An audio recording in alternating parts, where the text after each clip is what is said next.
साल 2020 जल्द ही खत्म होने वाला है और पूरी दुनिया इस पूरे साल कोरोना वायरस के भय में जीने पर मजबूर रही। लेकिन 26 दिसंबर 2004 का वो दिन था जब कई देश एक ऐसी तबाही का शिकार बने जिसने कई शहरों को बर्बाद कर दिया, लाखों की जिंदगी छीन ली। नमस्कार, मैं हूं अविनाश और आप देख रहे हैं पर्यावरण पोस्ट। 26 दिसंबर 2004 की सुबह 7:58 पर अचानक हिंद महासागर की लहरें डरावनी उफान मारने लगी और जब ये लहरें शांत हुई तो कई शहरों को बर्बाद कर दिया था, लाखों लोगों की जिंदगी एक साथ ले ली थी। ये एक सुनामी था जिसके कारण पूरी दुनिया में प्रलय के हालात बन गए थे। इस सुनामी की वजह हिंद महासागर में 9.15 की तीव्रता वाले भूकंप को माना जाता है। भारत स्थित पोर्ट ब्लेयर से करीब 1000 किलोमीटर दूर आए भूकंप से पूर्वी भारत में बड़ी तबाही मची थी। सुनामी की लहरों ने अंडमान द्वीप समूह, तमिलनाडु, आंध्र प्रदेश और पुडुचेरी में भारी तबाही मचाई थी। इतना ही नहीं, 13 प्रभावित देशों में 7 लाख से अधिक लोगों को विस्थापित किया गया था। वहीं इस आपदा से निपटने के लिए सरकारी सहायता और निजी दान के रूप में 13.6 अरब डॉलर खर्च किए गए थे। अकेले तमिलनाडु के नागापट्टिनम में सुनामी के कारण 6000 से ज्यादा लोगों की या तो मौत हो गई या फिर लापता हो गए। ये इलाका सबसे अधिक प्रभावित इलाकों में से एक माना जाता है। इस सुनामी या प्राकृतिक आपदा का असर सबसे अधिक दक्षिण भारत, श्रीलंका और इंडोनेशिया पर हुआ था। इन देशों के अलावा सुनामी ने Thailand, Madagascar, Maldives, Malaysia, Myanmar, Seychelles, Somalia, Tanzania, Kenya, Bangladesh पर भी अपना कहर बरपाया था।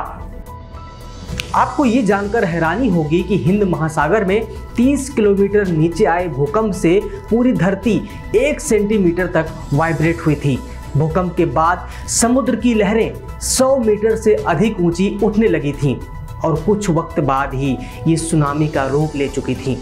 इस सुनामी ने समुद्र के तटीय इलाकों में खूब तबाही मचाई। ऐसा कहा जाता है कि करीब 2.5 लाख लोगों की मौत इस आपदा में हुई थी। भारत में जहां 16,279 लोगों की मौत हुई थी, वहीं अंडमान निकोबार भी इसकी चपेट में आ चुका था। थाईलैंड में 5300 से अधिक लोगों की मौत हुई थी। उसके बाद श्रीलंका था जहां पर 35,000 से ज्यादा लोग मारे गए या फिर लापता हो गए। सबसे ज्यादा नुकसान इंडोनेशिया में हुआ था।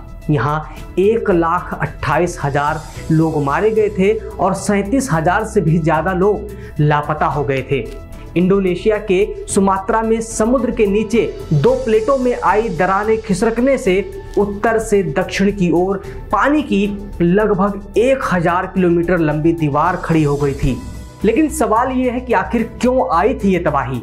दरअसल इस सुनामी का कारण हिमालय पर्वत को माना गया। इस सुनामी के कारण को जानने के लिए वैज्ञानिकों ने कई सालों तक रिसर्च किया। उसके बाद 26 मई 2017 को जर्नल साइंस में एक रिसर्च पब्लिश की गई जिसमें यह बताया गया कि 26 दिसंबर 2004 को आई इस तबाही का कारण हिमालय पर्वत था।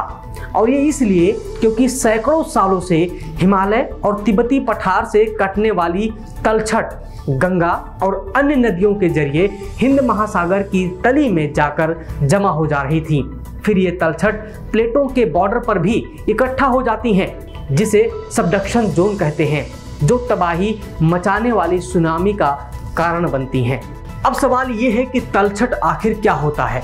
तलछट यानी कि सेडिमेंट एक ऐसी प्राकृतिक सामग्री होती है जो अपक्षय और अपरदन की प्रक्रिया से टूटकर छोटे छोटे कणों में बन जाते हैं और फिर जल, हिम या फिर वायु के बहाव के साथ एक स्थान से बह जाएं और किसी ऐसे स्थान पर जाकर जमा हो जाएं जहां गुरुत्वाकर्षण का प्रभाव थोड़ा अधिक हो।